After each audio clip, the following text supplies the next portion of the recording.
गोरु परिवहन विरुद्ध में पुलिस कार्यानुष्ठान। गजपति जिला मोहना ब्लॉक अंतर्गत चंद्रगिरी ओपी कर्मचारी माने बेआईन भाव में गोरु परिवहन करुवा संदेह एक गाड़ी को अटकाई जांच करथिले। जांच समय उक्त ओडी 07X0048 नंबर युक्त एक नील रंगर बजाज मैक्सिमा ऑटो रिक्शारू 3टी अवैध परमिट तथा बिना डॉक्यूमेंट रे गोरु चालान करा जाउथिबा देखिबाकू मिलिथिला। एही संक्रांत रे पशु निष्ठुरता निवारण आईन 1960 एवं प्रासंगिक परिवहन नियमर व्यवस्था उल्लंघन करुथिबा और मालिकाना परिवहन अनुमति एवं पशु चिकित्सा प्रमाणपत्र संपर्क में संतोषजनक कागजपत्र प्रदान करिबारे विफल होइथिबा देखिबाकू मिलिथिला।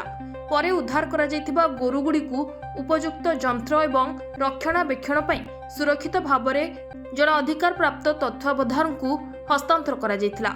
एही संक्रांत रे मोहना थाना रे 116/2026 प्रकार रे मामला रुजु करा जाइथिबा मोहना थाना पक्षरु सूचना मिलिछि।